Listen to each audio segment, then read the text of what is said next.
sa Biblia. Naturalmente, mangita kung mabasa, sumala lamang sa Biblia. Alag-alag din kung mangita o mabasa. Di ba kung may gusto ninyo mabasa? Ngunit mga kamudawat na ron. Okay. Nadugog din mo iyang tubag. Yes, Okay. dumulog mo. Follow up. Okay. Gusto na ko madumog, moderator, Nga. na naging tawag ba ka ng yes o no? Kaya kung pangutana mo God, naabay mabasa yes or no? Naabay mabasa yes or no, sir. Kasi mo Gusto niya matubog. Awata sa Yes or no? Miss, Yes, qualify, no, qualify.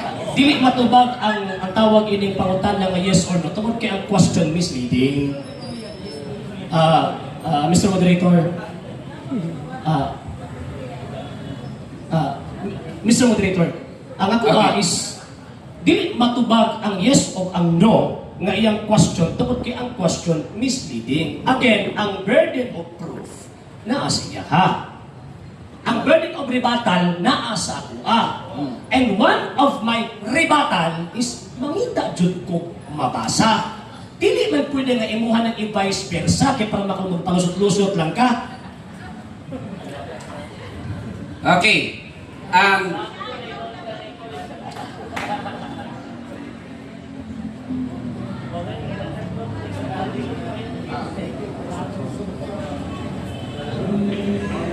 So, as a moderator, no,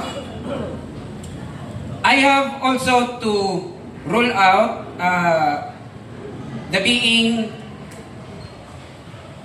the identification of the question as misleading. But this is my position as a moderator, nga the question is too broad to be answered specifically. Okay? So, I want you to rephrase your question and make it more specific